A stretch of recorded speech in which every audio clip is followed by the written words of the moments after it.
Nothing much. We just went live on Rabbit Hole Recap. Do you want to say anything to the freaks? Sup, freaks? All right, I'll see you later. Okay, love you too. Sup, freaks? From my mom. It's a family tradition. That was not planned. That was not planned, right, Marty? No, Logan said he was hitting the button, and I answered. Yeah. My mother's call. You might think it was staged, but it wasn't. No.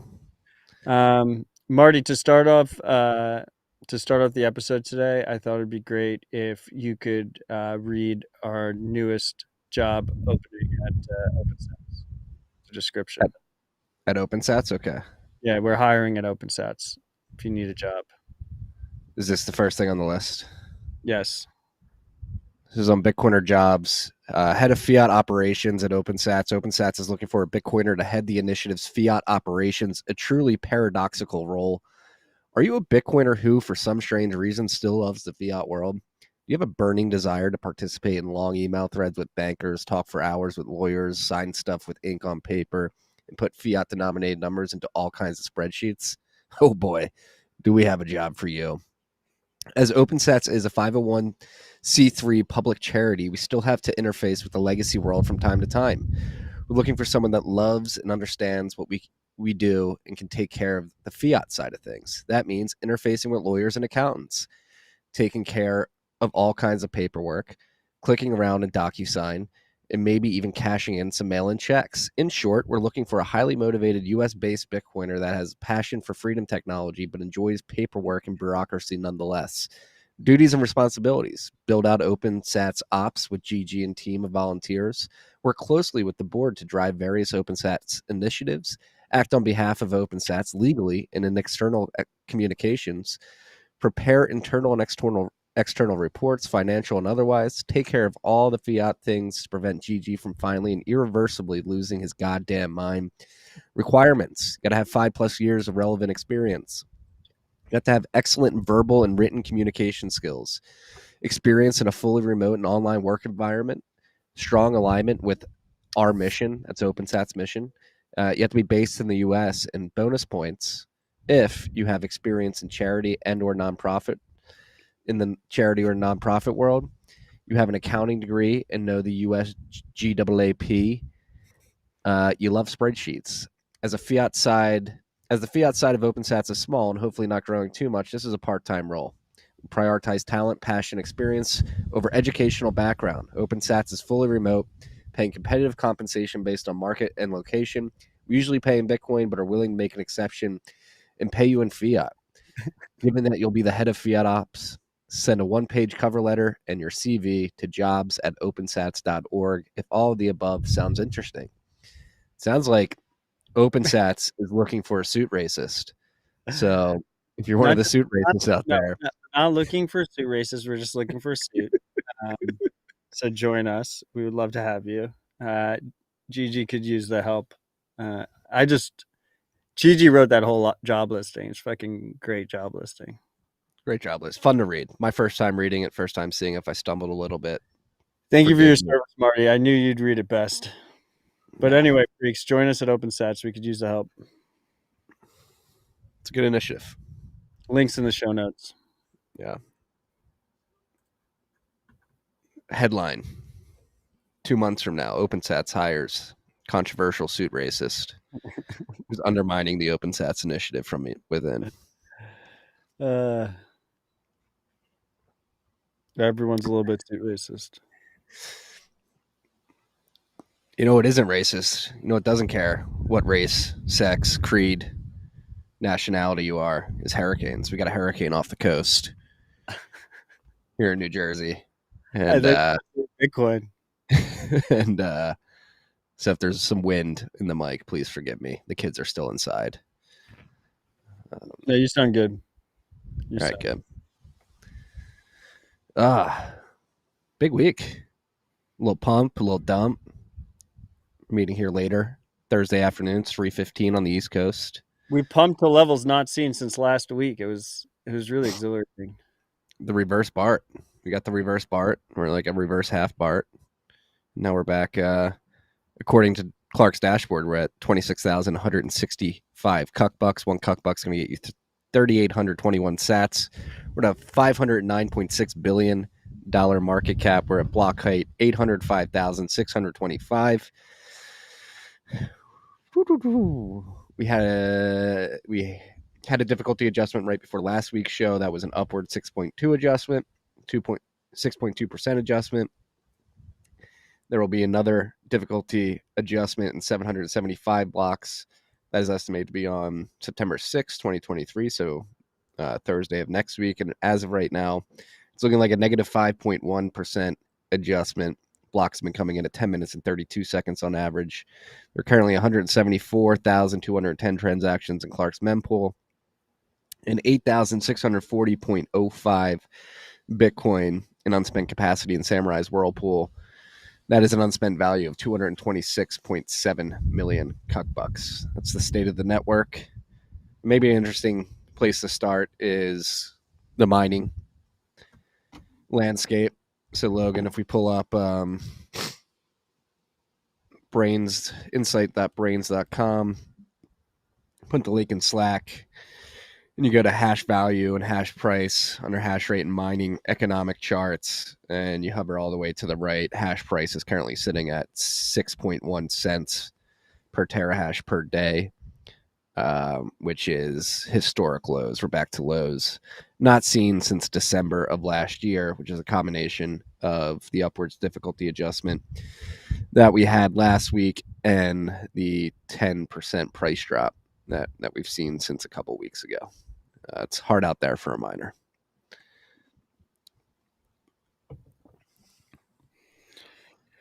Well, always has been. It's very hard. Hug a miner if you see one, freaks. They're going through a lot. And is there an end to the pain in sight, Marty? Do you have good news? No, I can't predict the future. Are Drivechains going to help the situation? I don't think so, particularly. What are your opinions on Drivechains? It's tiresome. I'm not a fan. I don't think it's a necessary soft fork at this given point in time. I wrote a bent about Frost last night. We can talk about Frost more specifically, but the underlying message was, and this is something that I've been talking with some people behind the scenes, particularly Rob Hamilton, who I'm not seeing in the comments here, but I think he's over in Riga. Is that shout out to everyone in Riga? Sorry we're not there. Yeah, shout out to the Baltic Honey Badger. Have a wedding this week. One of the best events of the year. Great city too. One of the best cities in the world. It really is. Extremely cheap. Everyone speaks English. Super safe. Walkable city. Good food. Get some balsams. Tie up some balsams, which is the local liqueur there. It's not a very good tasting shop, but when you're in Riga, you have to strap on some balsams. Yeah, the point of the newsletter was to highlight the cool thing that Nick Farrow sent to the Bitcoin dev mailing list earlier this week, which is private collaborative custody with Frost. You can dig into the details of Frost, but the underlying message in the newsletter was like, hey, after SegWit and Taproot, those two soft forks, like we still haven't even fully explored the design landscape that those upgrades have enabled. Like it doesn't really make logical sense to me at this given point in time to push forward with another soft fork, whether it be Drivechains, OpCTV, even like OpVault, APO. I'm more partial towards. I think that's very specific to helping the Lightning Network scale, which I think everybody understands needs to happen. So like in the list of soft forks that are out there that people are talking about, I think APO's high on my list, and something like CTV. But again, APO's high on CTV. I think so, yeah. Because again, like we haven't just explored. What about just like plain old OpVault? I mean, that's up there too. But if you're going to get OpVault or CTV, CTV are more likely. But why up vault if you're going to do CTV? Like, why do both if CTV can get you? No, what not vault? it's gonna you would do op vault because it's simpler than CTV. Yeah. Simpler to change, more likely to go through. I mean, yeah, the Lightning people want APO. Any prev out.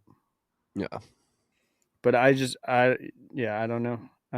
I look. I was hoping not to have this conversation. I was just hoping, I was hoping Bitcoin. I brought it up because I felt like we were compelled to finally have the conversation. I've been delaying it, but like Bitcoin Twitter won't shut up about it. Fortunately, I'm mostly on Nostr nowadays, and Nostr we're just fighting over clients and shit instead of Bitcoin things. So the Drivechains argument hasn't really come to Nostr, but the number one thing for everyone to realize is Bitcoin is extremely hard to change by default. This is a feature, not a bug.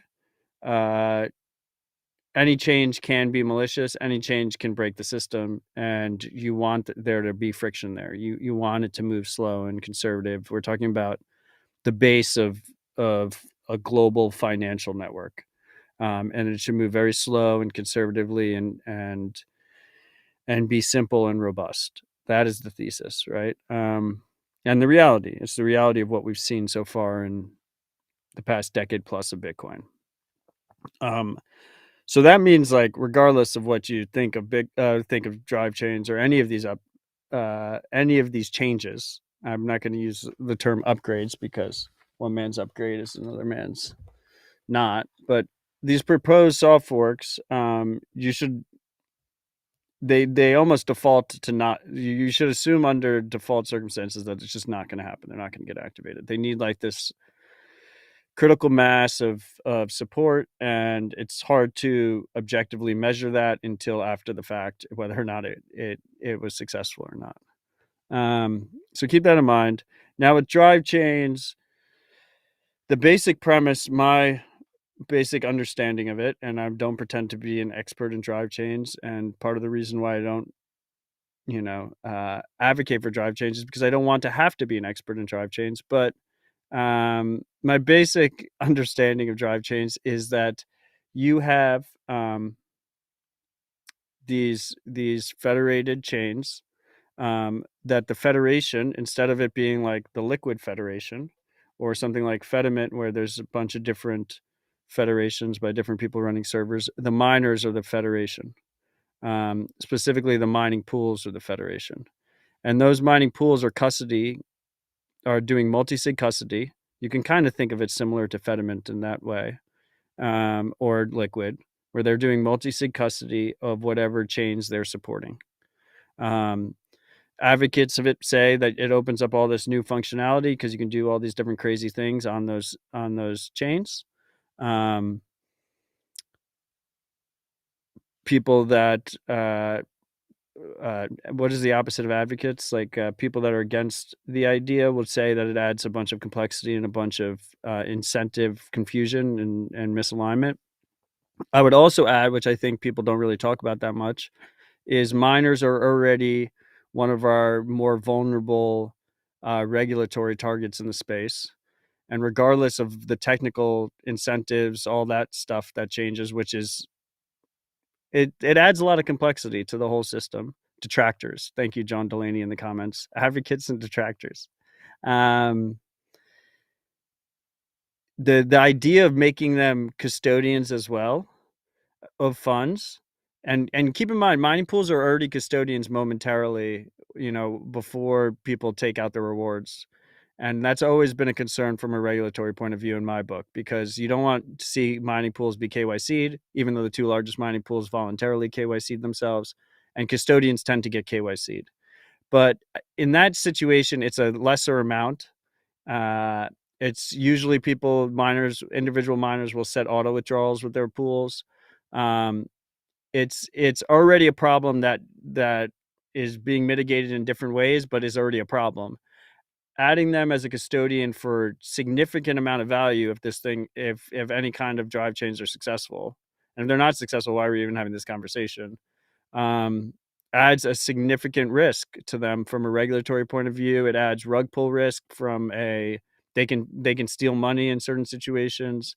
It's not that's not great. And so then the advocates will say, the argument is, oh, well, the miners can opt into it. Like they have a choice. Well, if 70% of the network, you just heard Marty earlier saying how miners are being squeezed. Well, guess what? That's always going to happen forever. It is a race to the race to the bottom. Everyone's trying. It's a massive free market targeting efficiency. If like 80% of the network is also profiting off of Drivechain stuff, like you have no choice but to participate. So it basically forces any profit-seeking miner to participate in this custodianship. It puts them at a unlevel playing field if they don't want to participate in the custodianship, and they basically have no choice. They basically are pushed along if they want to compete with the other miners. So my three issues with it is, first of all, I just don't think it'll ever have the kind of momentum to pass. This reminds me of the Ethereum launch in the first place. Then it reminds me of Bcash and Segwit2x, and now this. It's like it's all different flavors of like the same idea, which is let's make Bitcoin more complex and less robust at the sake of censorship resistance, and that's just not a trade-off that most Bitcoin stakeholders or myself are willing to make. So I just don't think it's going to happen. The second thing is it's very complex and it adds a lot of incentive concerns, right? It takes away the simplicity of the incentive model, the loose game theory of Bitcoin and miners and nodes. And then the third thing is it almost forces the majority of miners to be custodians, and I just don't want to see that. Yeah. And I think the fifth point to add there, like I was getting at, and with yesterday's newsletter, is we're still exploring the boundaries of what's possible from a design landscape at the protocol level after SegWit and Taproot. I mean, it wasn't a year ago that Barack discovered that you could use Taproot in a particular way to bork some dependent systems, whether it be the Lightning Network or some explorers, I believe, like less than a year ago. And so like we don't even know the unknowns that exist with what's already been added to the protocol. And beyond that, we don't even know exactly what can be enabled with the tools that we have at our fingertips right now. And so that's where I stand. And my position is, number one, I agree with Matt. I think the economic incentive changes that would come with something like Drivechains, particularly at the mining layer, are a bit too much for me to stomach. I don't think it's necessary. A lot of the use cases for Drivechains revolve around like privacy and faster transactions. And again, the newsletter I wrote last night was about Frost and how it can enable better privacy at the protocol layer by enabling Taproot addresses to have multi-sig quorums spend change from a single key. Yeah. Which What was that? With no, we don't need a soft fork or anything. No, Yeah. it's already implemented. Yeah, that's the key. Yeah. And so like I don't think we've even explored the design landscape of what we have at our fingertips. I think there's a lot of privacy improvements that could be gained with the tools that we have at our fingertips. I think there's a lot of scaling improvements that can be gained with what we have at our fingertips. And I think just from a pragmatic position thinking on this, like we should explore that first. And then if we reach the edges and discover that we want more functionality, then all right, let's have the discussion about these soft forks. I have a great proposal. They should just run with it on Bcash and see how it goes. Yeah, or Lightning. I mean, not Lightning, Litecoin. I had Rob Hamilton on, and I mean that's what happened with SegWit, and got added to Litecoin first, and people tested it, and then that was used as an example of like, hey, this works. I mean, I think Litecoin's at this point more similar to Bitcoin than Bcash with all the hard forks they've done since 2017. The thing is like, I see Andy A in the Noster comments at rhr.tv/stream. He's saying, why don't they just fork it and run it?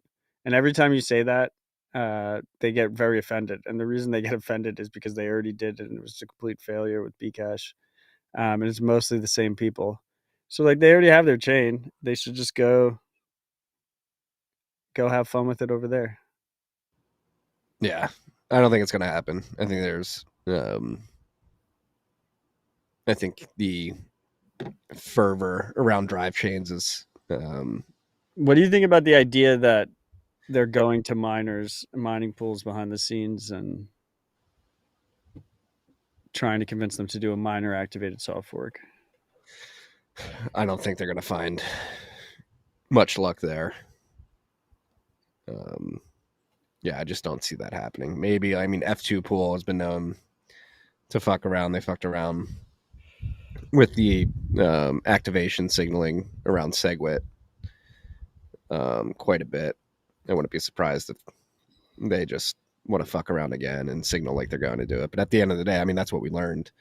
The SegWit is they had 90% of hash rate signaling that they were going to go for SegWit 2x, and they didn't at the end of the day because it became clear that the full node operators, most importantly, like the economically important full node operators, were not going to go along. So they bent the knee at the end of the day. And maybe that's how the Drivechain saga plays out. Is you have this game of chicken, and the miners are trying to signal like they're going to do something, and then full nodes just keep them in check. It's also tiresome, though. I think there's a lot more exciting things to talk about and to do with the technology we have at our fingertips right now. Like there's still a lot to do with Miniscript. All this Frost and Musig 2 stuff is really exciting. I mean, TabScript hasn't been explored in depth. Like Taproot adoption isn't anywhere near where it should be. Like SegWit adoption isn't anywhere near where it should be. Like I think considering the importance of Bitcoin and the potential it provides us for the future, I think these discussions are a bit too early, considering everything we have yet to build. And I guess we can dive in. I mean, Logan, if you pull up the article again, I mean, it's a cool example. So Frost, for you freaks who are unaware, scroll down a little bit. I forget exactly what it stands for. It stands for flexible round optimized Schnorr threshold signatures. So to be clear, Frost is an attempt to bring MPC, or to build a new MPC architecture for Bitcoin cold storage. And so what Frost enables you to do is to create off-chain multi-sig quorums. Let's just run with the 3 of 5 example to threshold signatures. So you need 3 of 5 key shares off-chain to sign. That then enables a single Taproot key to sign on-chain. And so when you move Bitcoin, you do the multi-sig coordination off-chain using the key shares. Once that threshold is met, 3 of 5 in the example I'm giving, once 3 signers in the quorum sign, that enables the Taproot signature to be signed on-chain. And then on-chain, it looks like a single sig address. And so, again, provides you a bit of privacy in the sense that nobody really knows your key setup when you're spending on-chain with this Frost mechanism. And so MPC, for anybody who's unaware, is multi-party computation, most notably leveraged by companies like Fireblocks to secure people's Bitcoins and shitcoins. I think the key distinction here is that Frost is using Schnorr signatures instead of ECDSA. And from my understanding, after a conversation with Rob Hamilton on TFTC last week, is that Schnorr signatures, due to the linearity of the way those are produced, is a bit more secure than creating an MPC setup on ECDSA. The big fallback beyond that is ensuring that you're creating random nonce generation, that you're randomly generating nonces so you don't decay the security of the private keys and the multi-sig quorum.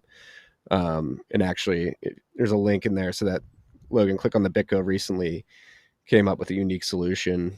So in August 16th issue of Bitcoin OpTech number 264, if you scroll down, BitGo did a field report in which they discovered a unique way. It's not with Frost, it's with Musig too, but a unique way to ensure random nonce generation, which is to put the nonce data in the PSBT and then have your wallet software scan it to ensure that you're not reusing nonces, which if you did would decay the security of that private key share off chain. So yeah, I think this is an example of something that's cool. MPC has been a bit taboo within Bitcoin circles because we've seen over the last couple of years that companies like Fireblocks, their MPC implementations have proven to be somewhat insecure. But it does seem like that there are ways, particularly with Schnorr signatures and putting the nonce data in a PSBT and checking that you can mitigate the risk that companies like Fireblocks have run into. And I think on top of that, if you have MPC that's dedicated to Bitcoin and Bitcoin only, which Fireblocks isn't, it's dedicated to securing Bitcoin in every shitcoin that they deal with. You could really narrow down the attack vectors. But yeah, I think this is an example of something that is really cool and something that hasn't been explored in depth, could bring privacy and scaling benefits to the network. And we should explore stuff like this before talking about drive chains. Logan, did we measure how long that rant was? Was it a good rant? It was good. It was good. Good. Thank you.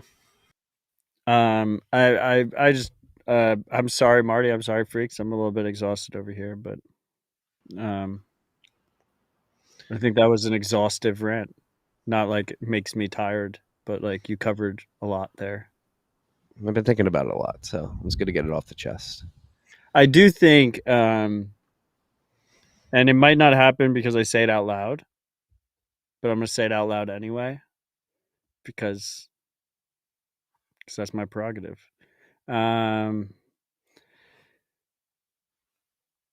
There, as much as we hate politics, there's a lot of politics involved in Bitcoin governance because it's just the way humans work. Different people advocating and arguing against different changes and proposals for Bitcoin. And I do wonder if what we'll see happen here is the drive chain proponents are like on the extreme change side. And as a result, we get some of these smaller changes pushed through because people want to see change, but they don't want to see the extreme change. I feel like all this drive chain flaming back and forth makes like a CTV more likely or an op fault more likely as a result. Yeah, and alternatively, like another thing this could lead to is like the ossification camp really beating the drum. Like, no, nothing more, like nothing at all. It's not worth it. That's the default. And I'm I don't know if that's necessarily the best path or whatnot, but I mean, I think it's better than rapid change, obviously, to me. Like that is a no-brainer. But I feel like we're close to that point. I mean, I've told you, Marty, like I try not to pay attention to things that, first of all, I don't love the idea that like my opinion really shouldn't matter more than most Bitcoiners' opinions. So I don't love the idea of like, oh, like what does Odell think of this? In general with these controversial things. But also it's like a time-saving mechanism. It's like if you just default to what the reality is, which is that most changes will not happen, then you focus on what we can build with the tools that we have, with the protocol we have, without any kind of changes. Like a lot of this comes like there was a bunch of Bcash or VC money that paid Layer 2 Labs, Paul Sports' company that's like behind Drivechains, and like the whole business model of that company and that investment is like based off of a change on Bitcoin. Now, like me and Marty and I are like we're in the VC world now as well.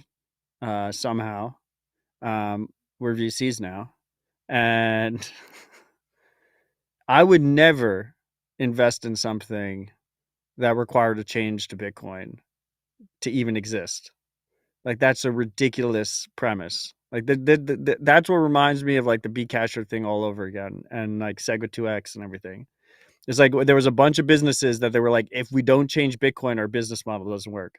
It's like if your business model requires a change to Bitcoin, you're fucking idiots. Like, don't do that. That makes no sense. That's a bad idea. And I feel the same way with my time. It's like, I'm not going to invest time in tracking all the different proposals to change Bitcoin, because it's just, there's not enough time in the day. You got to like ration your time and pay more attention if it looks like something comes close to happening. Like, there's a lot of time before that happens. Yeah. And then beyond that, like, I think, me personally, I won't speak for you, but leading up to Taproot activation, like, we were big cheerleaders, and I do think Taproot is positive EV for Bitcoin overall. But Remember, I lost my bet thinking Taproot was going to take longer to activate, though. I was defaulted to expecting Taproot not to activate so easily. yeah, but like, the lesson I took from that, like, from the media, from the show, from TFTC, it was like, actually being able to audit the code and understand the interactions any new change would have with what's already in the protocol is literally above my pay grade. Like, I don't understand the cryptography or the code well enough to actually be able to successfully. Not a cryptographer. No. No, and then, like, I could have never foreseen something like Barack making a 998 out of 999 multisig, breaking Lightning implementations. I couldn't see ordinals being enabled by the combination of SegWit and Taproot. And so I think that enabled ordinals still. I'm pretty sure you could do it without it, but I think with Taproot, it makes it more efficient. Yeah, makes it economically viable. That's what degeneracy needs: efficiency. Yeah. So yeah, from my perspective, it's all above my pay grade to know. And yeah, I probably lean. Best freaks. We just try our best. They're coming for me. They're coming for me. Right above me. They're just gonna get beautiful. You won't even hear it. We just try our best, freaks. We try our best every week. Yeah. Do you think there's going to be we try and improve our understanding every week? Yeah. Try our best to bring that understanding to you guys.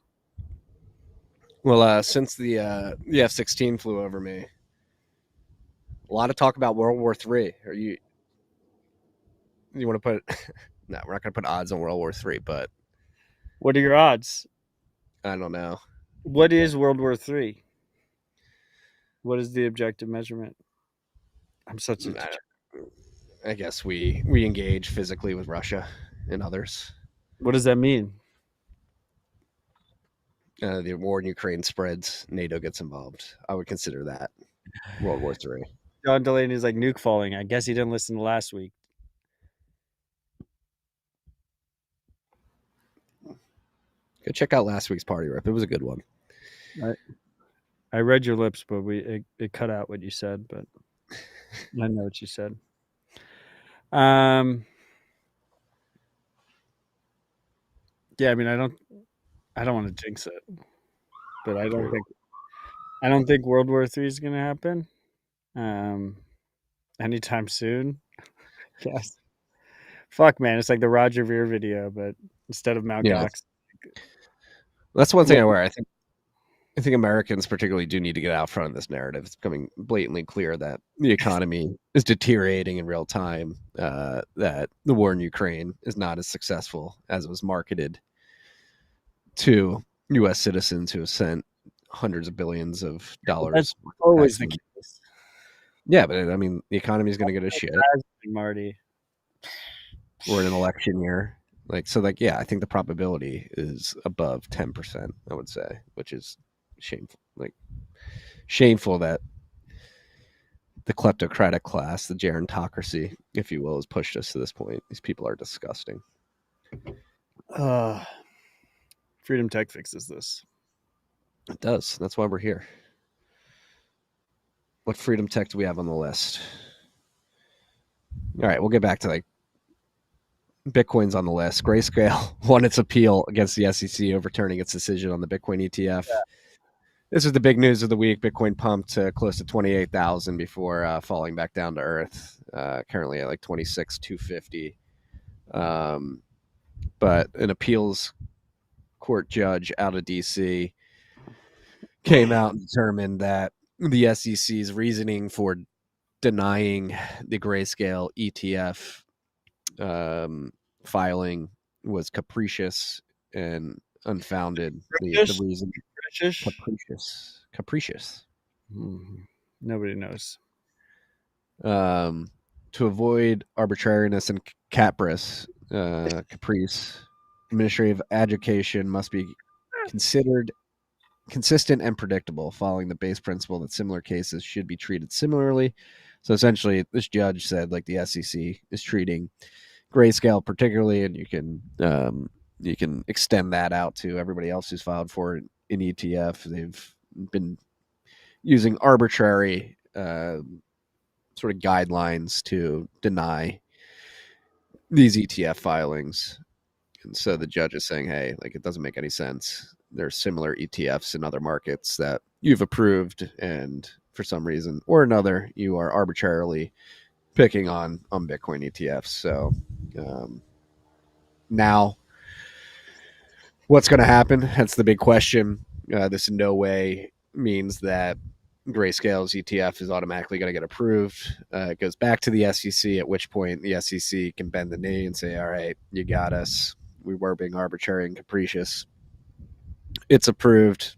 They could also come back and say, hey, here's another reason why we're denying your filing. Just make something else up outside of what they've already put forth up to this point in time. So it seems bullish. I think this will likely lead to an ETF getting approved at some point, maybe this year, but definitely next year. Is that my Roger Ver moment?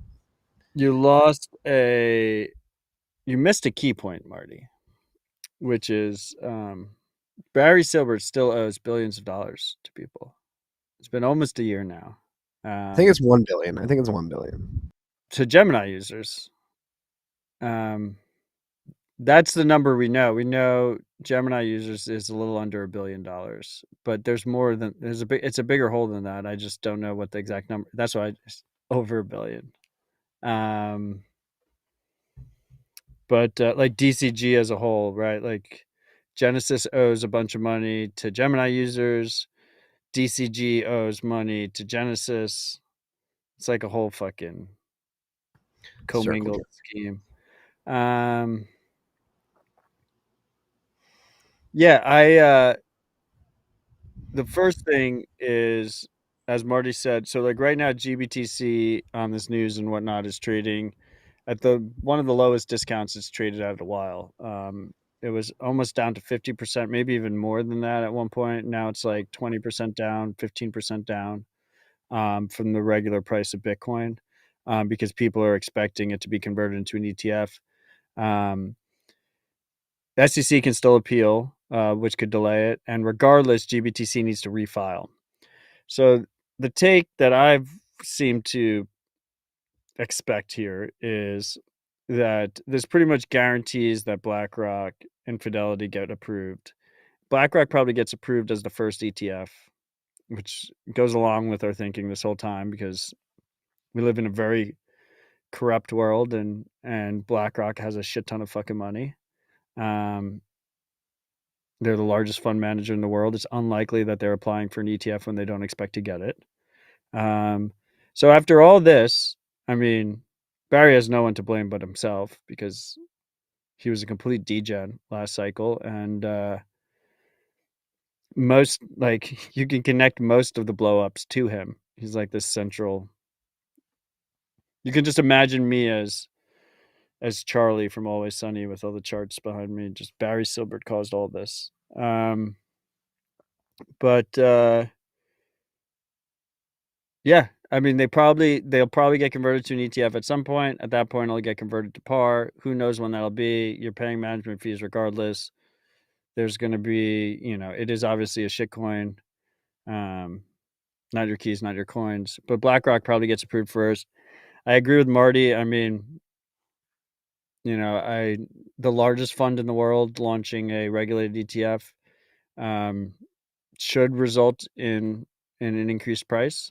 And I think it's all this shit is connected to all the Binance FUD at the same time, in my opinion. I mean, I think they're trying to clean house at Binance before this happens so they have more control over the market. But I did a Citadel Dispatch with Dylan LeClaire yesterday, and we went like pretty deep on it. And obviously, he's paying a lot more attention to all this stuff than Marty or I. So definitely consider listening to that. But I still expect BlackRock ETF to get approved. I expect them to be first. Yeah. To touch on the Binance stuff, Logan, pull up the tweet from Preston Pish. Zoom in a little bit. Preston's convinced that BlackRock won't greenlight the SEC, in parentheses, you read that correctly, to approve the Bitcoin ETF until Binance is destroyed.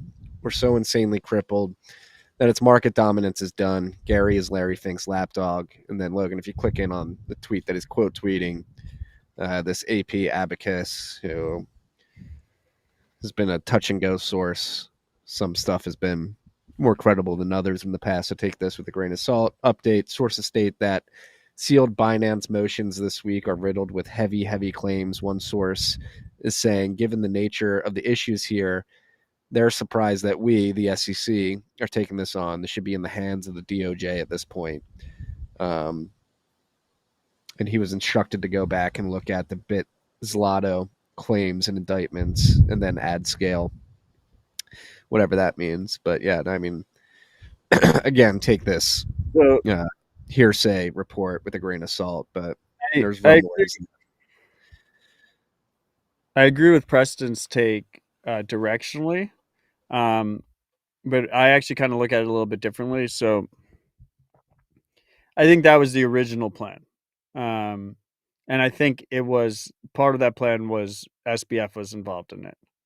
So like if you remember, if you go back to when FTX collapsed, the straw that broke the camel's back was that CZ heard through the grapevine that FTX was circling up with a bunch of suits, people all over Washington, and was trying to throw Binance under the bus, was trying to take down Binance, was trying to pass a bunch of new regulation, was probably trying to cement FTX's place in between as a rent seeker, and was trying to buy that whole system. CZ heard about it, had a bunch of FTT token because they were the seed investors of FTX and got bought out of their FTX equity with a portion of FTT token. And he tweeted out, he's like, we're going to dump all of our FTT token. Before he even dumped it out, all of a sudden panic starts on FTT, sell-off happens, gets worse and worse as he starts dumping, and he just dumps into it and just fucking wipes them out. So this was the plan. In my opinion, this was the plan from the beginning. Like if you look at almost every metric that we look at exchanges, they can be faked. Trading volume, if you have 0% fees, it's just the market naturally fakes it because volume comes because they can just trade back and forth in rapid succession and not pay fees.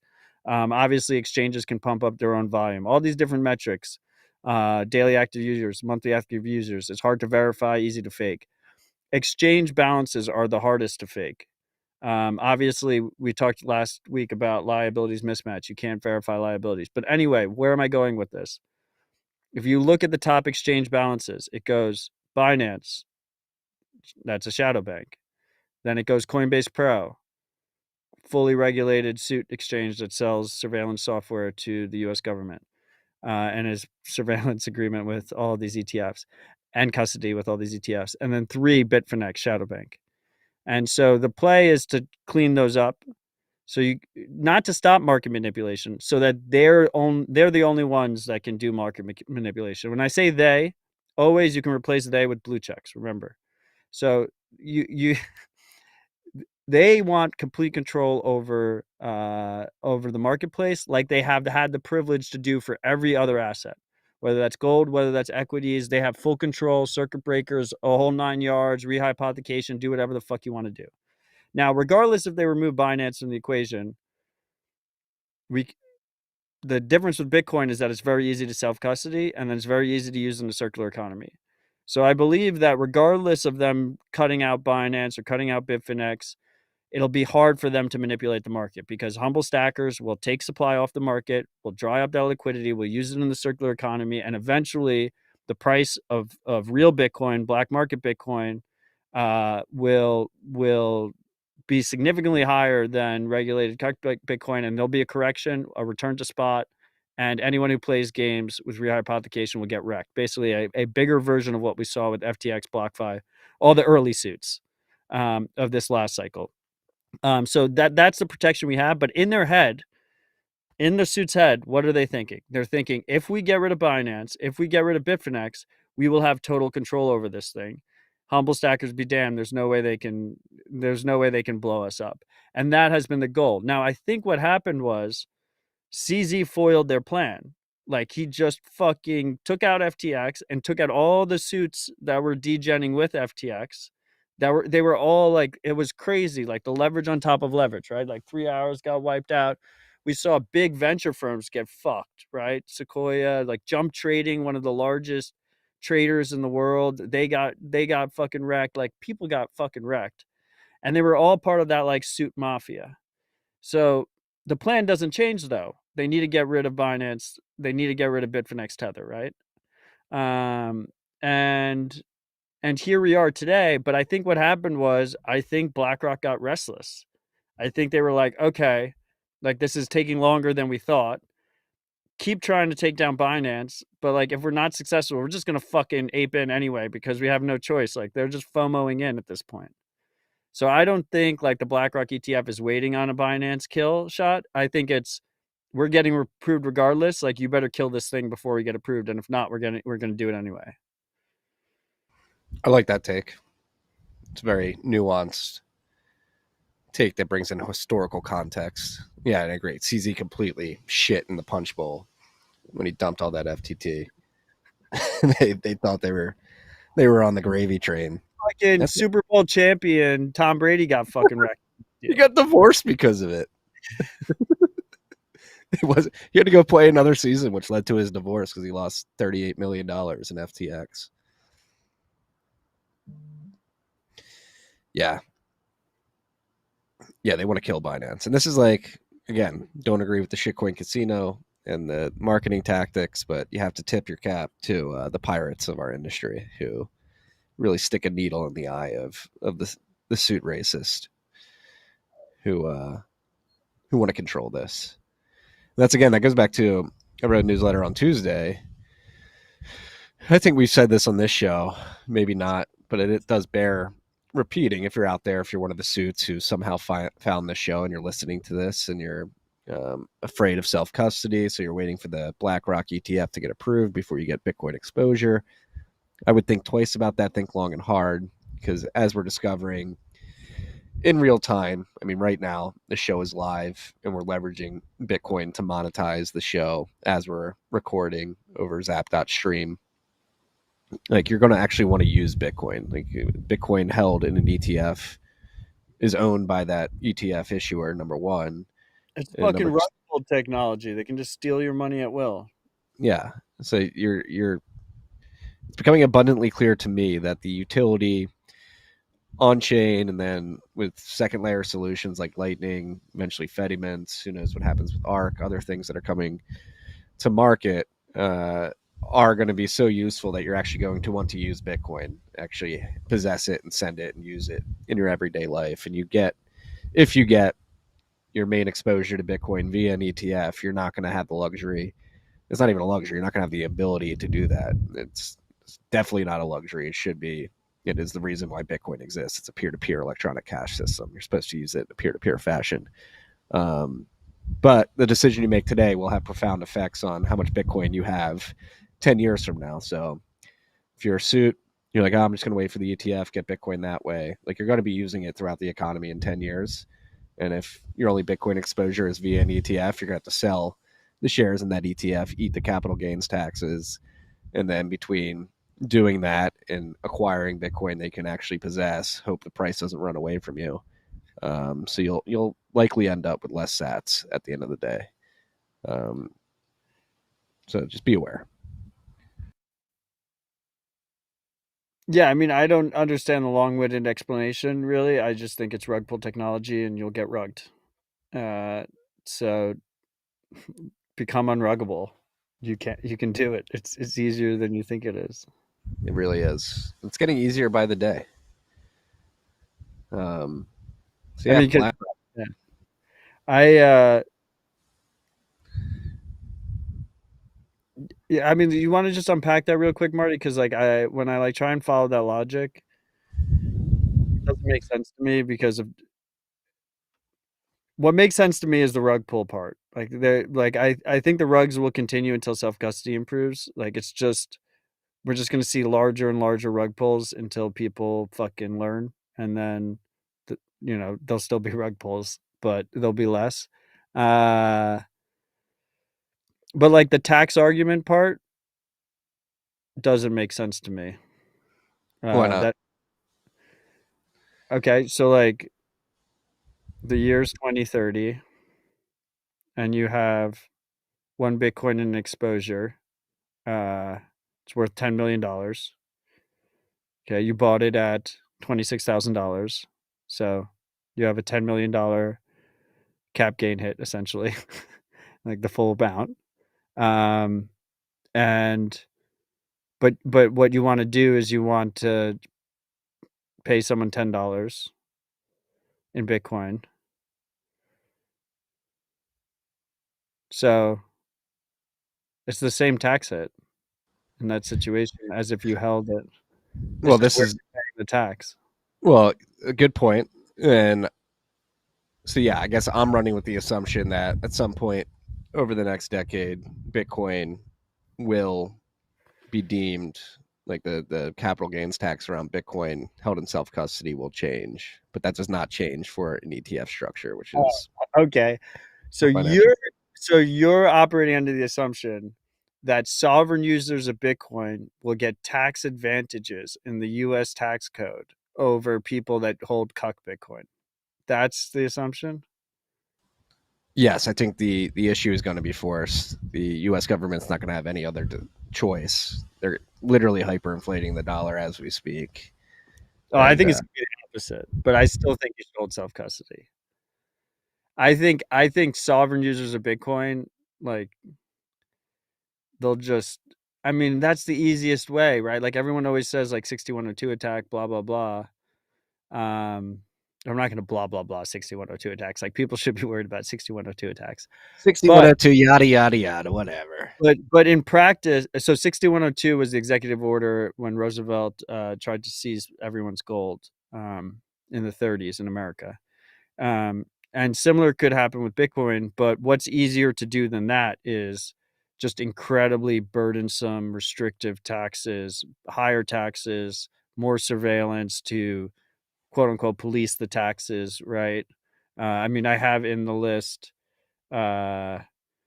U.S. Department of Treasury, IRS released proposed regulations on sales and exchange of Bitcoin for brokers, and they like tried to make brokers out and the self custody side too. And their definition of brokers is really broad and vague. So like more taxes, more friction, more surveillance as part of that, and there might actually be soft incentives like, oh, hold this ETF in your Roth IRA or whatever fucking mechanism to have way less taxes um, than if you self custody. And then obviously, of course, then it becomes a question of enforcement on like actually if you can enforce those taxes or not. But that's besides the point because most of the time the play is like if you don't comply, they want you to be criminalized. They want to throw you into the black market. Yeah, you make a good point there, but still, And, you're going to want to use the black market. and then the other thing is like supposedly what all the rich people do is they all borrow against their equities and shit so they don't have to pay cap gains, and probably there's going to be a shit ton of borrowing as with the ETF as collateral so that they don't have to pay cap gains on that too. What are the LTVs on equity loans as collateral? I think it's significantly lower than Bitcoin right now. Higher than Bitcoin, you mean? No, like Lower? Bitcoin is more over collateralized, right? Yeah, so the LTV, the loan to value, would be higher.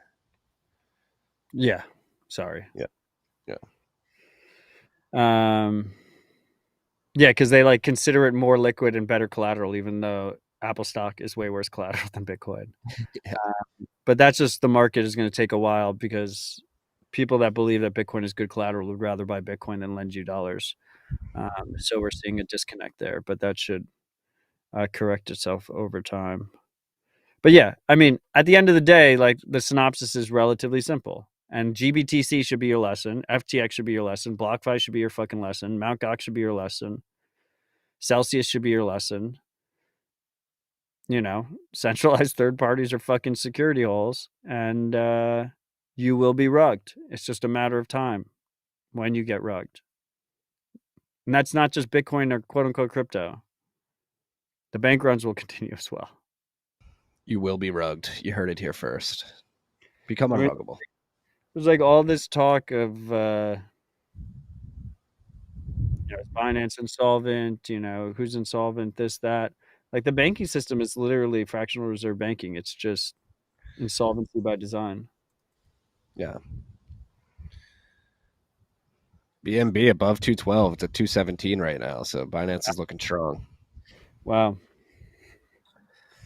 Um, Freaks, Marty told me not to tell you guys, but after last week, he bought a huge bag of BNB. it was the buy signals were screaming. You had the suit racist saying it's going down, and CZ is proven to be a suit racist destroyer. So I had to load up. We're fucking around, freaks. Just stay humble, stack sets. Yeah. These people hate us. He means the blue checks. Yeah, the blue checks hate us. Marty, I noticed the TFTC account still has a blue check. What's the deal with that? It still has a blue check. It's business information. It's public anyway. Noted. So Noted. So are you going to provide your biometric data for that as well, or? no, I believe the corporation does. I'll just show like the articles of formation. No, Marty thought we were going to forget that there's a blue check over there. We're watching, Marty. We notice. You guys are noticing? We're noticing the blue checks? You're being noticed. Yeah. Yeah, I still have it on the TFTC. What else do we have? Do you want to dive further into the IRS story? Department of Justice, IRS teaming up to cuck us? No, the surveillance will continue until morale improves. Freedom Tech fixes this. Until privacy improves. That's why going back to like the Frost thing. Like, let's just make it so expensive to enforce that it's not even worth trying. And things like single sig outputs that were really produced by multi-sig go a long way in doing that. Privacy improvements at the lightning level. The frustrating thing is that there are tax schemes that don't involve massive financial surveillance. Sales tax, property tax. Like, I'm not advocating for these taxes. I'm not advocating for taxes, period. Taxes are fucking theft. Like, literally held at gunpoint to pay it. You have no option. But there are ways to implement tax structures where you don't have to have intense financial surveillance. It is not a coincidence that the way our tax structure is set up requires immense financial surveillance to enforce, because the goal is that control. The goal is that surveillance. And the goal is criminalizing any kind of financial privacy, which is insane and horrible for our country. In the world broadly, because but whatever we have here usually gets exported to the rest of the world. The blue checks don't care about that. Moving on to more bullish news. Nodal Power raised $13 million in a seed round to mine Bitcoin at landfills. It's a Utah-based company that develops and operates renewable energy power plants. Announced again that it has raised $13 million in funding to aggressively mitigate methane emissions at landfills. This has been a big mining meme for years. can you mine using the methane waste at landfills? And seems that Nodal Power is here to tell us that yes, in fact, you can. In the press release, they said that much of the funding has already been deployed to build and operate 2 power plants in the U.S. Site 1 is located in the southeast and exports electricity generated by the landfill gas to the local utility. The site also equipped with a data center, which allows for economic dispatch between the utility and the data center, Reed Minor. And the Site 2 is located in Mountain West, runs a first of its kind, fully sustainable off-grid data center powered by landfill gas. And they're going to be deploying through the first half of next year. So this is really cool to see, and confirms yet another thesis that Bitcoin advocates have had for some time, which is that Bitcoin mining enables you to monetize and utilize stranded energy assets. Landfill methane is a pretty large addressable market, and shout out to the team at Nodal Power for going after this market. It'll be good for the distribution of hash rate. From what I understand, the amount of methane at these landfills is not enough to create like a megabyte, so these models will be much more distributed, which is great to see. It seems like their first 2 operations will be distributed between the western part of the U.S. and the southeast part, so they're starting off on a pretty distributed foot here at Nodal Power. Were these guys on your radar? Yes, I've heard of them before. I've never spoken with them, but I've seen people talking about them. I was just going to say that I think it's bullish because we're incredibly well connected in the Bitcoin world, and even more so in the proof of work world. And this funding announcement was the first they came up on my radar, which is bullish as fuck.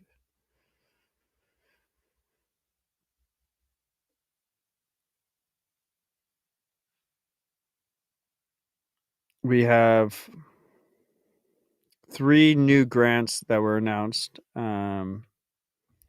2 from Spiral. One was a new Spiral grantee, Michael Hayes.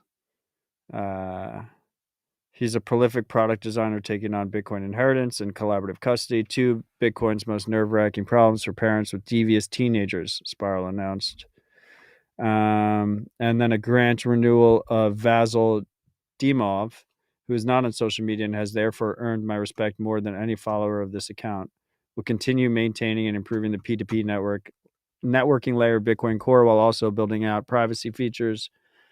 And then we had Volpum Ventures award a development grant to Barack of ARC. Barack is also the young man who took L&D down twice. So great to see that grant was for $25K. Spiral hasn't announced the amounts for the other 2 grants that I read previously. By the way, that has been a hot topic issue. That I'm curious of your opinion on, Marty. Is so some critics of OpenSats.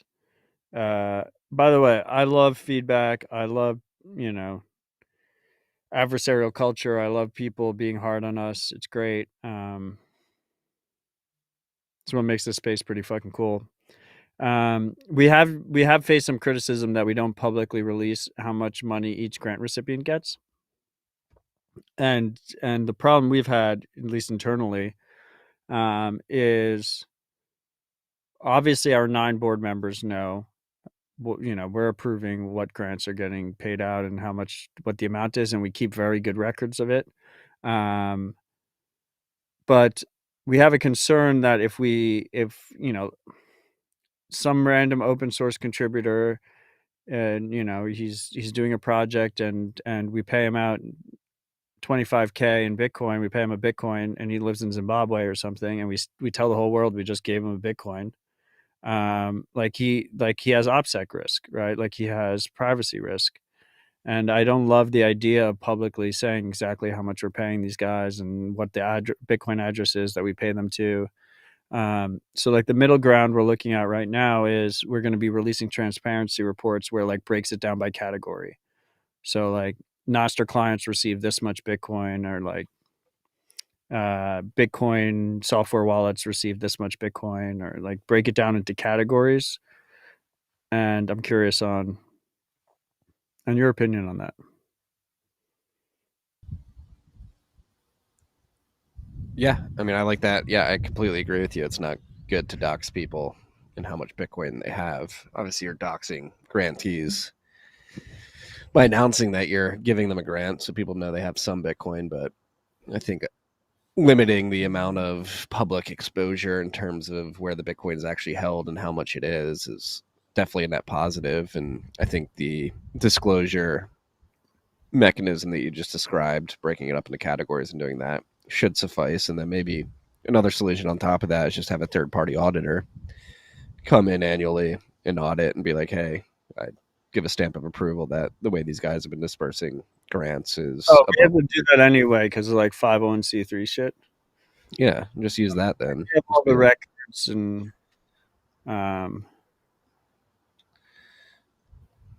yeah, we have all the records and everything there, obviously. And we have to do, financial audits. That was the job post you read. yeah. I Head mean, of, so yeah, I we need imagine a that auditor. head of fiat ops.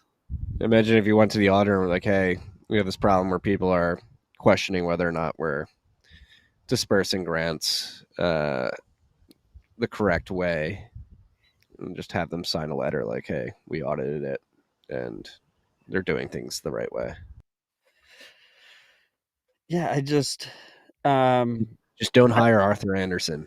look, I think it's a reasonable expectation that that if you donate to someone, if you donate to an organization, you're implicitly trusting their integrity and their judgment on how that is like literally the value prop we're offering to people. Like they can donate to devs directly if they want to, but if they donate with us, they're like, okay, this 9-person board is going to allocate my donation, and at least I trust to a level that the majority of them are acting in good faith, right? And that's why we made a larger board in the first place. This goes back to me, it goes back to the whole Canadian truckers thing, where they did that ridiculous thing where they doxed every recipient by filming them and saying exactly how much Bitcoin they were giving them or whatever. Like when I donated to the Canadian truckers, I trusted the reputation of the people raising it. That was a trade-off I made, and you do it.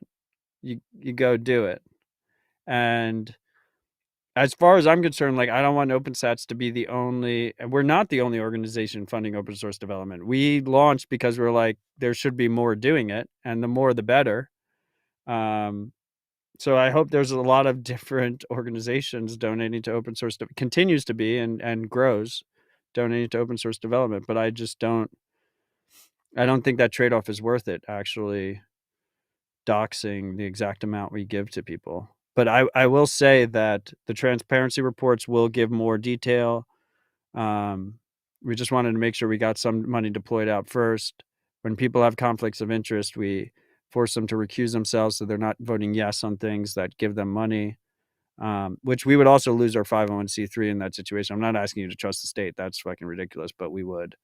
Yeah, and that the reason we did 9 people for the board was for this exact reason, to try and reduce individual bias and corruption. But like nothing's perfect. I honestly would prefer if everyone just donated directly to devs. It just doesn't really happen. But anyway, that's been on my mind recently. I wouldn't sweat it too much. I think you guys are doing great things, and there's always going to be haters out there. I guess at one point, yeah, I mean, if there's anything that guarantees that is like, literally you get criticism even when you're giving out free money to people. It's like there'll always be haters, but I guess it's not free. There's real proof of work there. What was the other point I was going to make? The other point, the transparency reports will make this clear, but there's a big variance in grant amounts. Like there could be, when we list like, oh, we announced 8 new grants, like there's a large variance among those 8 new grants. Just because they're all in the same list doesn't mean they got the same amount of money. and it just all comes down to the individual situation and what the project needs and what the project asks for and budgets for and whatnot.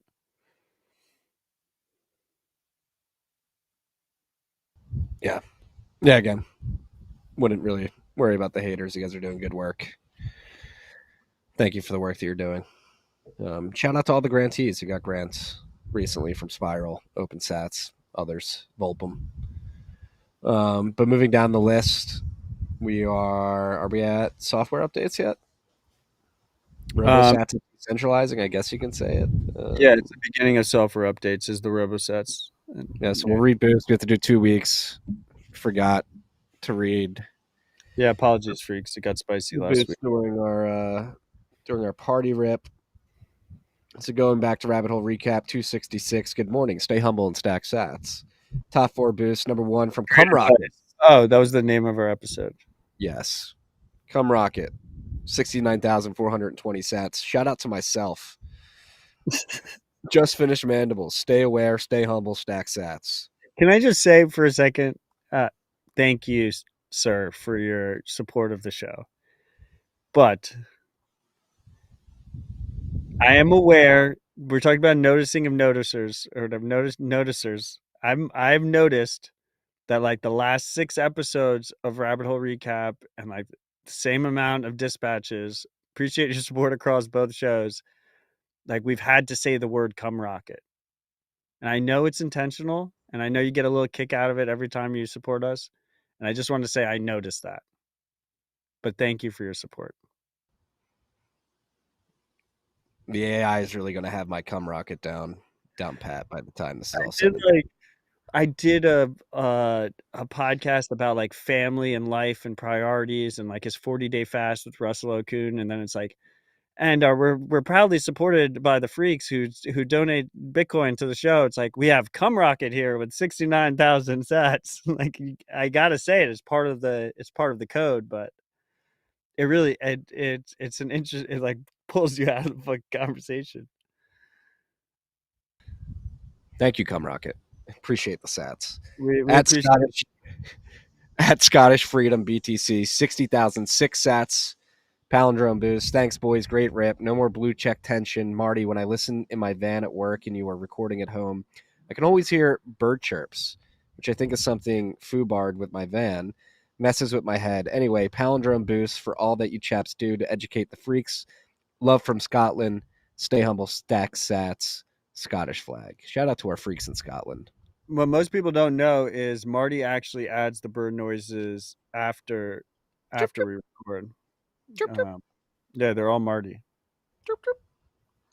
At Sveinjal, 55,555 sats, 5s across the board, palindrome boost. Education. Thanks for your weekly episodes of RHR. Truly a highlight of the week. Well, thank you, Sveinjal. Your highlight of the show. At letter 6173, 50,001 sats, boost for a based as fuck modern version of pirate radio. I love that compliment. Thank you for that. Appreciate that. That's what we're aiming for. Very high compliment. All right, on to the top 4 from last week's party rip. Oh, wait, no. That's 267. Bankrun on Binance? Such a good title. At Eric99, stay humble, stack sats. Shout out to Nick from Minneapolis, and that was 100,000 sat boost, 6-figure boost. Thank you, Eric.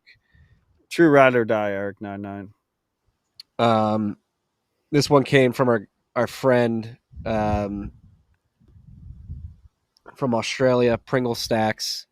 It's showing up as a Fountain Web boost, 88,888 sats, 8s across the board, palindrome boost. I just sent 111,111 sat boost, thinking it was for RIP 267. Fucked if I know where it went. Said it went. The invoice said it went to you guys. Here's another one just in case for the love of Bitcoin. This needs to get easier for old farm Xers like me. It was a 200,000 sat boost, right? Yes, lots of love. Pringle Stacks, 200,000 sats, and then Oscar Mary at Mary Oscar on Fountain. He responded with an 88,887 sat boost. At Pringle Stacks, the 111,111 sat boost went to the show rather than the specific episode. You can see it on the show activity page. Okay, so we still got it. We got it. Yeah.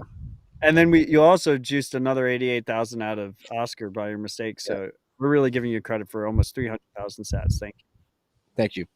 She deserves credit for all of the sats. Sil, thank you, Sil. At Zman60, 77,777 sats, sevens across the board, palindrome boost. I will give more, but I'm only 78% sure that you guys really exist. Fair. Could have been 100,000 sats. Marty's a psyop. I'm real, though. Okay. And then at Cumrocket, 69,420 sats. Music Shill, Flowbots. Fight with Tools, the whole album. Song 11 is literally We Are Winning. Stay humble, stack sats. As you went through them and you're going 1% at the end, I was like, did I just grandstand about him doing this every episode? And then he didn't do it for this one, and boom, we got him. You got him. And he actually responded to that. He responded to that boost with apparently your node was throwing an error. So check your node. It's back up. It's, also tiresome. Yes, it is. So I've lost out on many sats running my own nodes instead of doing custodial. But principles are important. Gamify it so that the highest booster gets their sats back. Interesting. Top zappers on zap.stream, Anon. That sounds like a lottery scheme or some shit. Yeah. Yeah, what's it called? The 50-50? Yeah, I mean, a 50-50 is not the top, though. Yeah. No, it's like a penny auction. You know, penny auction? Yeah. I think my node's online. When was that? That was August 30th. Yesterday. It was yesterday. Then shout out to our sponsors. You see them flashing in the top left corner. Unchained and Coinkite. Great collaborative custody and financial services company and a great hardware company. If you guys are looking for hardware wallets and collaborative custody. All right, back to the list. We got software updates. Like I mentioned before. Mav21 in the comments says he's coming to Nashville. Any good places to eat? Shotgun Willie's. It's all shit food there. Best barbecue. The best Texas barbecue is in Nashville. It's at Shotgun Willie's. You heard it here first. It's not true. RoboSats is decentralizing. What? Have I taken you to Shotgun Willie's yet? No, not yet. So he's just speaking out of his ass, freaks. Marty's the psyop. I am the psyop. Hashtag Marty psyop. This isn't a psyop. RoboSats is decentralizing, and they have a guide for how to become a RoboSats Federation coordinator. RoboSats is a free and open source project. Anyone can spin up a new RoboSats backend instance. This is, in fact, ideal given that the more backend instances there are, the more decentralized RoboSats becomes, and the harder it is to stop. This is a really cool. RoboSats is running on a federated client app structure, and they've open sourced it so that anybody can become a coordinator and enable peer-to-peer trades of fiat for Bitcoin. Yeah, my node's online, and I have 2.69 Bitcoin in inbound liquidity. So that's a humble brag right there. Did you hear that, freaks? Jesus. Yeah, I actually brought shame to my family. I have 269 million sats in inbound liquidity is what I meant to say. Nice. Yeah, this is great. RoboSats is an awesome project. It's fucking one of the cool parts of RoboSats in my mind was, BISC and RoboSats attempt to solve the same goal, which is peer-to-peer Bitcoin trading, making that as easy as possible for one person to sell Bitcoin to another person without a centralized intermediary. And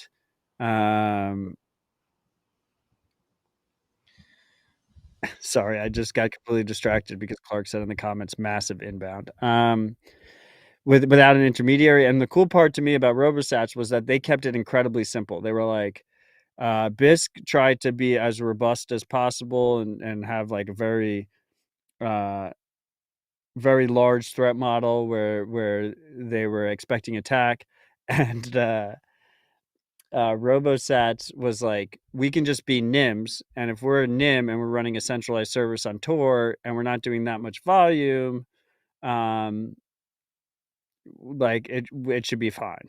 And it has been. It's been extremely useful in the developing world. A lot of people are using it. It works really well. It has Lightning integrated. And now they're kind of now they're moving into more censorship resistance. So they got the base down, they got it, they got it to a point where it's very easy to use, but now they need it to be more censorship resistant. And now they're creating this model where anyone can run a RoboSat server. And then if you're running the RoboSats client, the end user client, you can access all the different servers. So that's pretty cool to see, and love to see the project innovating, and we'll see how it works out. We'll keep you updated, freaks. That we will. Moving down the list, Zapright had a big launch with new upgrades that includes payment links, new receive integration, subscription plans, and more. I think the payment links is the big thing here, but for any of you who are unaware what Zapright is, it is essentially an invoicing software that allows you to bring your own wallets. So you plug in your XPub, your LND node, your Strike account onto their back end. They never custody your funds. It's essentially a front end solution that allows you to receive Bitcoin as easily as possible. Shout out to the team over there, John, Absolutely Parker, crushing it. We use it a lot. We use it for the podcast. We use it for Bitcoin Park. It's just really great.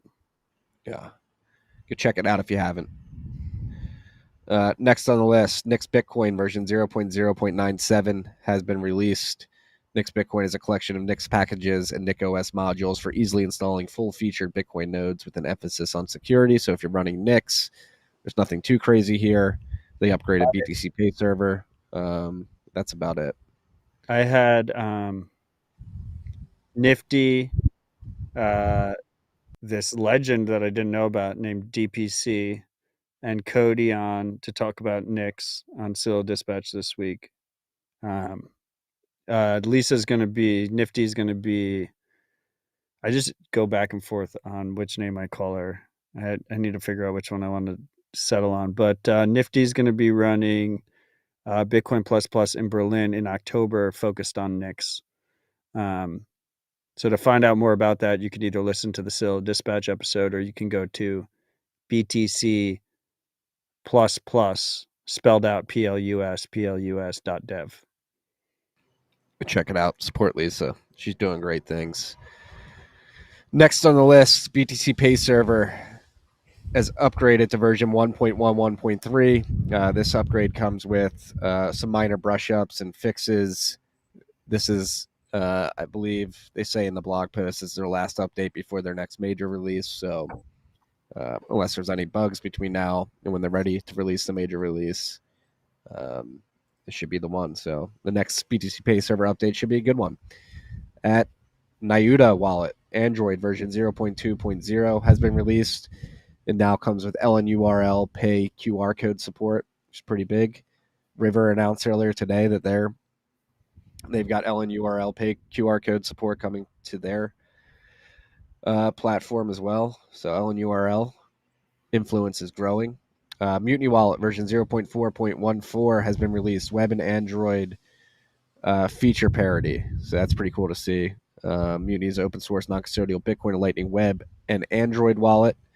So yeah, I've been using Mutiny a lot the last couple weeks. Disclosure 1031 is investor Mutiny Wallet and not RoboSats, and Zapright. Disclosure.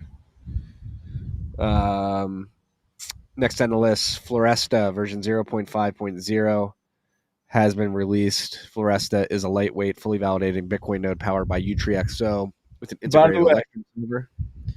Sorry. Go ahead. I'm tired. I apologize. No need. We all get tired sometimes. I brought shame to me.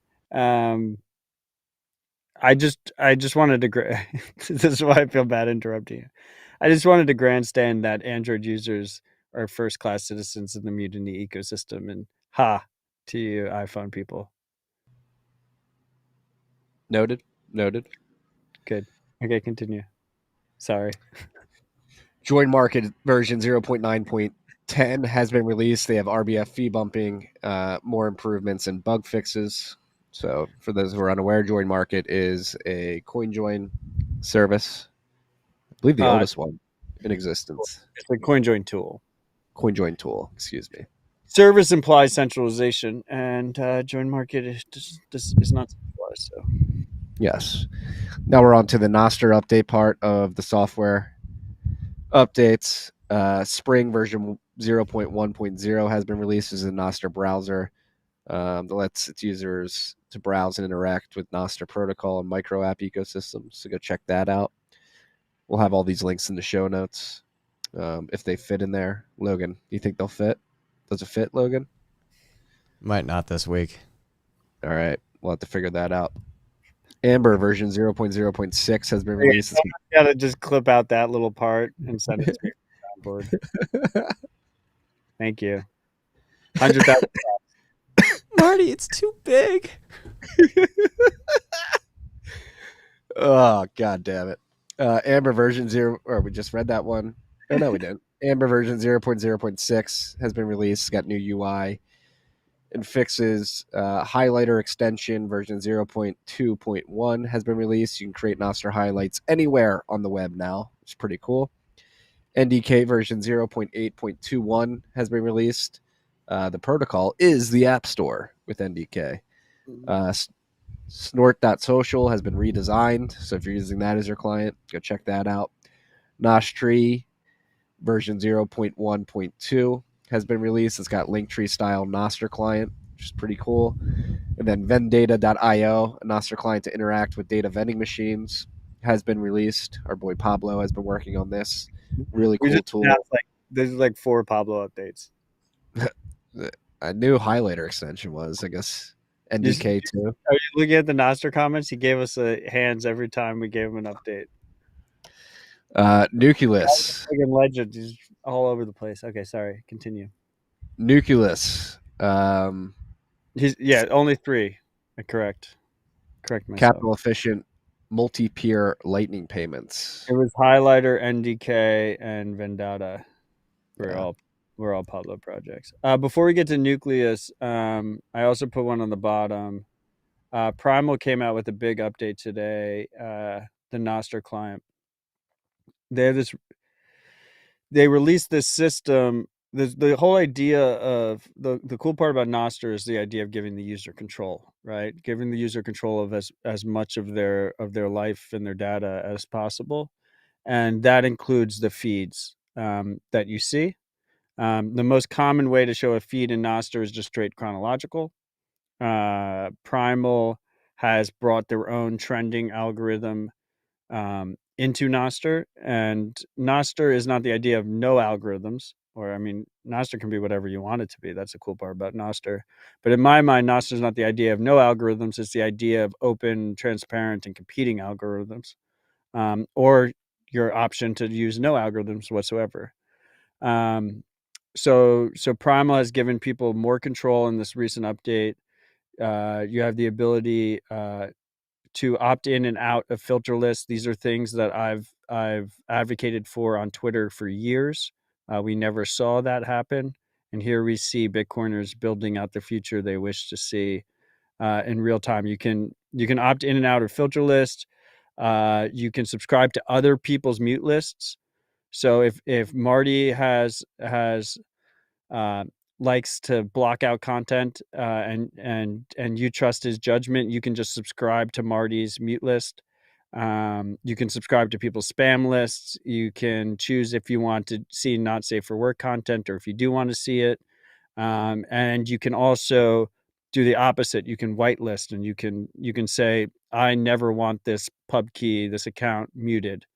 So you have complete control over how that is viewed on the client side, which is really fucking awesome to see. And then I would remind people once again that Primal has completely open sourced their entire stack, non-restrictive, false license. So not only can you choose to use a competing client or an alternative client, I wouldn't even say competitor. I think that everything grows the same pie, and we want to see as many clients as possible. But also, developers can fork and maintain their own version of Primal if they so choose. So that's pretty fucking cool to see. Yes, it is. Shout out to Miljan and team over there at Primal. Like we said, that's a 1031 portfolio company. 1031.vc for a full list. Yes. Nucleus capital efficient multi-peer Lightning payments has been released in a draft. It's a draft proposal for Lightning multi-peer payment channels, which provides better capital efficiency. There's no inbound liquidity required. And liveliness apparently is not as important with this. So it also doesn't rely on a penalty mechanism and doesn't require the use of atomic swaps and routed payment for scaling. Does this leverage Nostr? No. No, I was going to say. We're done with software updates, and I just put this. I don't know. This seems compelling. I have no idea if this is bullshit or not.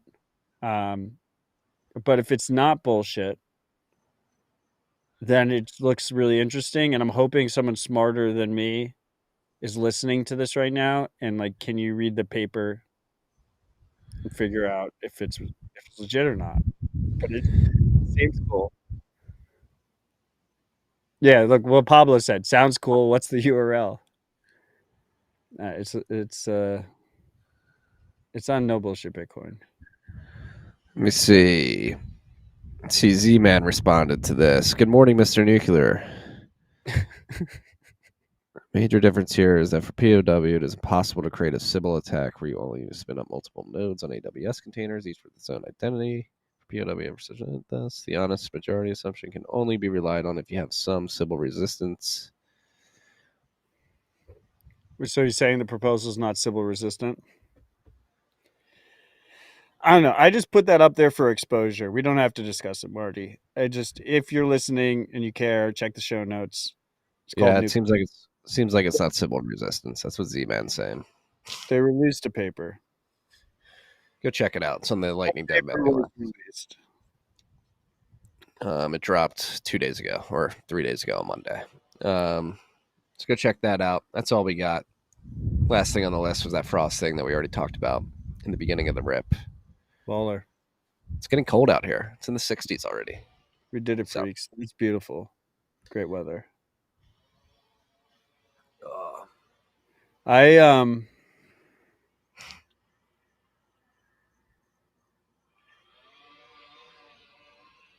No, I have nothing. I mean, last week was a great rip.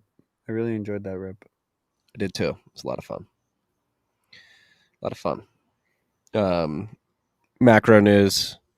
Jobs report this week was absolute dog shit. 750,000 less job openings than was expected. Biggest, I think. I just imagine like that as a New York Times headline. Jobs report, absolute dog shit. No, but the interesting thing about that, like all the jobs data that came in, is something you typically see, like while you're in the middle of a recession. The jobs numbers are usually a lagging indicator. People try to hold on to their employees for as long as possible so they don't have to go through the capital expense of finding them, training them, and then paying recruiters that help them find them. So also, like, it just sucks firing people. That as well. It's like moving and firing people. Yeah. It does suck. So yeah, interesting. Like, despite the fact that Bidenomics is being positioned as something that's working very well, the jobs report that came out this week would signal that we're in the middle of a recession. Obviously, technically, we're not due to GDP growth. We're in a recession. Everything's a scam. Yeah, all the government stats are lies. So we're in a recession. It's all a psyop, and the blue checks hate you. Yeah. Should we end it there? Including the TFTC account. What is I'm gonna regret asking because it's not on my radar, but this is how I find out about things. This is the way I find out about the latest psyop is Rabbit Hole Recap. Marty, are you familiar with the Gabon coup? Is that the recent one in Africa? I don't know. Robert's asking in the comments thoughts on Gabon coup, and I just had no idea what he was talking about. I think there was. Yeah. Which coup is that, Robert? Which Yeah, coup? it's in Africa. Yeah, I have seen it. There was a coup. From what I understand, their president tried to like brute force an extra term, and he got couped by the military. That's all. If I understand correctly. Robert, confirm or deny whether I'm wrong. Pablo wants everyone to know he supports the current coup. That's what the mainstream's saying, is that the president tried to like extend his term or something like that, or take on another term, and the military came in and couped him. Yeah, it was not on my radar at all. Yeah. 7th coup in Africa in 3 years. Lower than I thought. Yeah, I thought it'd be higher. Thoughts on the gerontocracy peak? I don't know. The chart seems pretty parabolic right now. Are you even considering this? Mitch McConnell almost died Say it, Marty. in front of the cameras. I'm not going to say it. Fuck you, don't say it. Cut the stream, Logan. And there's nobody. I don't think there's anybody our age who wants to like do that shit. So I think it's from that natural force. Dude, you have to be a complete sociopath to be a politician. Yeah. We don't send our best. No. It's the incentive. It's always the incentives. It comes down to the incentives. Like I don't. It's also broken. Freedom Tech fixes. Yeah, Robert's saying in the comments that the African coups are all against French colonialism, which is good. Well, that's good. Yeah. I mean, I know Pablo was joking. Like I support the current coup. In general, I actually do. I think. I don't know. I think I probably default to yes on most coups. Yeah. But I guess it's just like neutral-ish. I don't know. Maybe I don't. Yeah. A lot of military coups. If I'm being honest with everybody, I didn't even know Gabon was a country until you asked the question, and then I had a reminder. Wait, like, oh, is it really? I didn't know that. I'll own that. I had no idea. I thought that was the name of the guy who got couped. Yeah, I think I was smart to correlate Gabon and coup with the headlines I saw earlier this week. It's quite a big country. Like by land area. Fuck, I had no idea. Well, you learn something new every day. Yeah, Gabon is on the western coast of Africa. It's got Equatorial Guinea, Cameroon, Republic of Congo bordering it, to the north, and the east, respectively. What's the population? That's a good question. Quick facts. I guess I don't automatically support coups. I don't know. I guess I got to sleep on that one. 2.341 million people. So relatively small. Looks beautiful in the pictures. What, 2 million people? 2.3, yeah. Yeah, so it's pretty small. It's fucking tiny. Coup going on. Beautiful coast. I'm looking at the pictures now. Pongara National Park. Looks like a place to visit.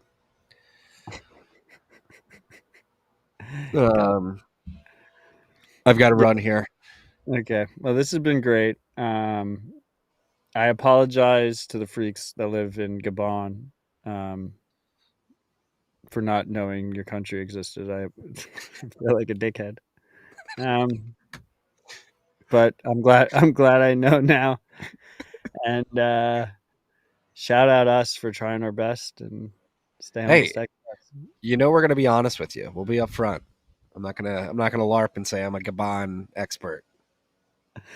I could have easily, when you apologized for not knowing it was a country, I could have easily just not said anything. But it was important for me to own that I thought it was the name of the guy who got couped.